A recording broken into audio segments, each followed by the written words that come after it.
एक गांव में जगन और लीला नाम के भाई बहन रहते थे। दोनों के माँ बाप नहीं थे और वही एक दूसरे का परिवार थे। जगन बड़ा था और लीला उससे 2 साल छोटी। लीला और जगन हमेशा साथ रहते और एक दूसरे के बीच बहुत प्यार था। जगन अपनी छोटी बहन का बहुत ध्यान रखता था। लीला भी अपने भाई को बहुत ही प्यार करती थी। जगन अपनी बहन की सारी जरूरतें पूरी करता था ताकि उसे कभी किसी चीज की तकलीफ ना हो। जब लीला बड़ी हो जाती है तो जगन उसकी एक अच्छे घर में शादी करवा देता है। वो अपनी बहन की विदाई पर खूब रोता है। लीला को भी काफी दुख होता है अपने भाई से बिछड़ने का। तुम रो मत भाई, अब बस अच्छे से काम करना, माँ बाबूजी का ध्यान रखना, अब तुमको ही सब कुछ देखना है। लीला की विदाई हो जाती है और वो अपने ससुराल पहुंच जाती है। लीला के ससुराल वाले बड़े ही लालची होते हैं। वो लीला को बहुत ही परेशान करते हैं और उसे अपने भाई से कभी सामान तो कभी पैसे लाने को बोलते हैं। लीला इन सब से साफ इनकार कर देती है तो वो उसे घर से ही निकाल देते हैं। लीला बहुत रोती है और जाने से मना करती है, पर उसका पति और ससुराल वाले उसे धक्का देकर घर से निकाल देते हैं। बेचारी रोते हुए वहां से चली जाती है और दूर एक पेड़ के नीचे जाकर बैठ जाती है। अब मैं क्या करूं, कहाँ जाऊं? भाई के पास गई तो उन्हें कितना दुख होगा ये जानकर कि मेरे ससुराल वालों ने मुझे घर से निकाल दिया है। नहीं, मैं कहीं भी रहूंगी पर वहां घर नहीं जाऊंगी। लीला यही सोचकर अपने घर नहीं जाती और रात को उसी पेड़ के नीचे सो जाती है। ऐसे ही बेचारी लीला काफी दिन गुजार देती है और एक भिखारन जैसी जिंदगी जीने लगती है। उसके बाद वो एक घर में नौकरानी का काम करने लगती है। वो अपनी जिंदगी ऐसे ही बिताने लगती है। दूसरी तरफ लीला का भाई लीला से मिलने उसके ससुराल जाता है। आस पड़ोस में पूछने से पता चलता है कि वो लोग वहाँ से मकान बेचकर कहीं और चले गए हैं। मेरी बहन कहाँ चली गई? वो ऐसे तो नहीं कर सकती। आखिर कहाँ गए ये लोग? जगत बड़ा परेशान हो जाता है और हर जगह पता लगाने की कोशिश करता है। इतने दिन निकल जाते हैं पर कुछ भी पता नहीं चल पाता। जगत बहुत रोता है। उसे समझ ही नहीं आ रहा होता कि करे तो क्या करे। वो हार कर वापस घर चला जाता है। एक दिन जब लीला काम करके जा रही होती है तो उसकी मालकिन उसे बुलाती है। जी मालकिन, देखो कुछ दिन बाद राखी है। तुम्हारा भी भाई है जिसे तुम बहुत याद करती हो। तुम उसके पास हो आओ, वो तुम्हारे लिए परेशान हो रहा होगा। राखी? मुझे तो पता भी नहीं था। मैं भाई से मिलने जरूर जाऊंगी। मैं उसकी सबसे पसंदीदा मिठाई भी लेकर जाऊंगी। वो बहुत खुश होगा। कितने दिनों बाद मैं उससे मिलूंगी। मैं जरूर जाऊंगी। हाँ, जरूर जाना। लीला अपने भाई से मिलने जाने के लिए बड़ी ही बेचैन होती है। वो अपने सारे पैसे इकट्ठे करके उसके लिए जाने क्या क्या खरीदती है। 2 दिन बाद वो अपने भाई से मिलने निकल पड़ती है और अपने गांव पहुंच जाती है। जैसे ही वो बस से उतरती है तो उसे दूर अपना भाई दिखाई देता है। वो जल्दी से बिना देखे रोड पर ही भागने लगती है कि तभी एक ट्रक आकर उसे कुचल देता है और उसकी मौत हो जाती है। भीड़ देखकर जगन वहां जाकर देखता है। ओह, लगता है किसी का एक्सीडेंट हो गया है। भगवान उसका भला करे। जगन वहां से निकल जाता है और लीला की लाश वहीं पड़ी रह जाती है। रात को लीला चुड़ैल बन जाती है।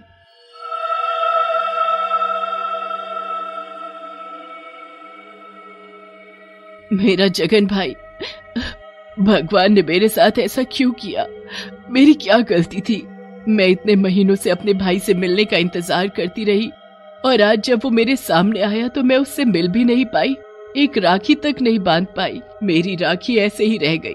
आधी रात होने पर वो अपने भाई के पास जाती है और चुपके से उसे दूर से देखने लगती है। लीला राखी को जगन के बगल में रखकर चली जाती है। सुबह जब जगन की आंख खुलती है तो वो अपने पास रखी हुई राखी और मिठाई को देखकर बड़ा हैरान हो जाता है। वो जल्दी से बिस्तर से उठकर खड़ा हो जाता है और अपनी बहन को पुकारने लगता है। लीला बहन, तुम आ गई हो ना? ये राखी और मिठाई तुम ही लाई हो ना? सामने आओ, मेरे सामने आओ। ऐसे मत करो। मैं कब से तुम्हारा इंतजार कर रहा था। मुझे पता था तुम जरूर आओगी। अब मुझे ऐसे परेशान मत करो और जल्दी से सामने आ जाओ। जगन पूरे घर में अपनी बहन को ढूंढ लेता है पर लीला तो कहीं भी नहीं होती। जगन को कुछ समझ नहीं आ रहा होता कि आखिर वो राखी और मिठाई उसके पास कैसे आई। उस मिठाई के बारे में तो बस उसकी बहन ही जानती थी। उसका मन बिल्कुल शांत नहीं रहता। पूरा दिन वो परेशान ही रहता है। रात को उसे बड़ी ही मुश्किल से नींद आती है। जैसे ही वो सोता है वैसे ही लीला चुड़ैल वहां दोबारा आ जाती है।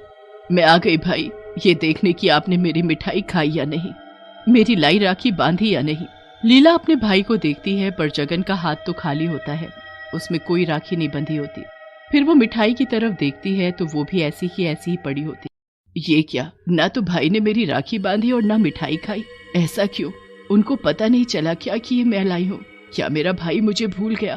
पर ऐसा नहीं हो सकता, मेरा भाई मुझे कभी नहीं भूल सकता, वो मुझे बहुत प्यार करता है।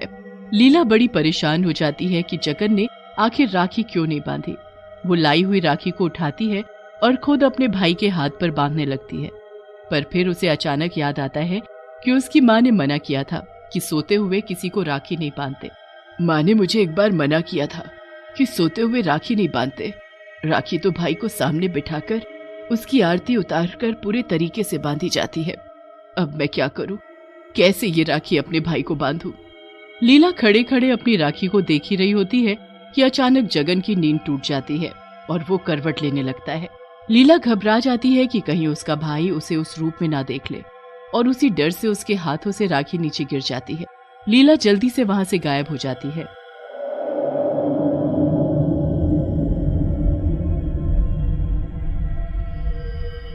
और राखी जमीन पर पड़ी रह जाती है। जगन की आंखें खुल जाती हैं। मुझे ऐसा लगा जैसे अभी यहाँ कोई था, जैसे मेरी बहन लीला थी, जैसे वो अभी यहाँ आई हो, पर वो तो यहाँ नहीं है। कहाँ चली गई हो तुम मेरी प्यारी बहन? मैंने तुम्हें कितना ढूंढा, तुम अपने भाई को कैसे भूल गई? जगन अपनी बहन को याद करके रो रहा होता है कि अचानक उसकी नजर जमीन पर पड़ी राखी पर जाती है। जगन को अब शक हो जाता है कि कोई तो है जो रोज रात को आता है और उसी का उस राखी से कुछ लेना देना है। जगन का मन नहीं मानता और इस बार वो सच पता लगाने की ठान लेता है। ये राखी यहाँ कैसे आई? इसे तो मैंने उधर सामने रखा था। जरूर कुछ गड़बड़ है। कोई तो है जो यहाँ हर रात को आता है, जो ये राखी और मिठाई लाया है।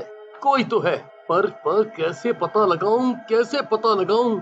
एक काम करता हूँ, आज मैं इस राखी को छुपा देता हूँ।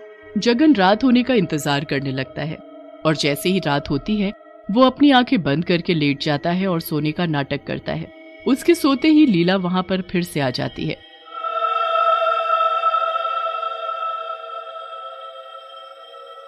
मैं आ गई भाई, मैं आ गई। लीला फिर से देखने आ जाती है कि उसके भाई ने उसकी दी हुई राखी बांधी या नहीं। वो अपने भाई के हाथ की तरफ देखती है कि वो तो खाली है। फिर वो इधर उधर देखती है कि राखी कहाँ रखी है, पर उसे राखी कहीं नहीं दिखती। वो बड़ी परेशान हो जाती है और पागलों की तरह घर में राखी को ढूंढने लगती है। जैसे ही जगन को एहसास होता है कि कोई उसके घर में है, वो चुपके से आंखें खोल कर देखता है। जैसे ही वो आंखें खोलता है उसके होश उड़ जाते हैं। चुड़ैल, ये चुड़ैल मेरे घर में। आखिर इस चुड़ैल का उस राखी से क्या लेना देना है? मुझे अब हिम्मत करनी होगी और इस चुड़ैल से पूछना होगा। लीला अपने भाई को सामने देखकर परेशान हो जाती है। उसे समझ नहीं आता कि वो क्या करे। कौन हो तुम? क्या लेना देना है तुम्हारा इस राखी और मिठाई से? मैं तो चुड़ैल हूँ। पर तुम रोज रात को यहाँ क्यों आती हो और क्यों उस राखी को ढूंढ रही हो? लीला अपने भाई से झूठ नहीं बोल पाती और उसे सब सच बता देती है। मैं लीला हूँ, तुम्हारी बहन। लीला फिर अपने भाई को सारी कहानी सुनाती है। जगन को लीला के लिए बहुत दुख होता है। ऐसी बात थी तो तुम एक बार तो मेरे पास आती। तुमने इतना वक्त इतनी गरीबी में गुजारा और इतना सब सहा। मैं तुम्हें तकलीफ नहीं देना चाहती थी, बस इसलिए यहाँ वापस नहीं आ पाई। पर जैसे ही राखी आई तो मुझसे रहा नहीं गया। मैं तुमसे मिलने गांव तो आई और तुम मेरे सामने ही थे, पर मेरा ध्यान रोड पर आते ट्रक पर नहीं गया और मैं उसके नीचे आकर मर गई। मतलब उस दिन वो एक्सीडेंट से एक लड़की की मौत हुई, वो तुम ही थी? हे भगवान! अब तुम अफसोस मत करो, मेरी जिंदगी शायद इतनी ही थी। अब मैं मुक्ति चाहती हूँ भाई। ये राखी मैं उस दिन से लेकर भटक रही हूँ। मुझे ये राखी तुमको बांधनी है। कल राखी का त्योहार है और मैं ये राखी तुमको बांधना चाहती हूँ। हाँ बहन, मैं भी तुमसे ये राखी बंधवाना चाहता हूँ। बस अगले दिन राखी के त्योहार पर जब सारी बहनें अपने अपने भाइयों को राखी बांध रही होती हैं, तब जगन भी अपनी बहन लीला से राखी बंधवाता है। लीला की आत्मा को तब जाकर शांति और मुक्ति मिलती है। उसके बाद जगन वो राखी अपने हाथ से कभी नहीं उतारता और जिंदगी भर उसे बांध कर रखता है।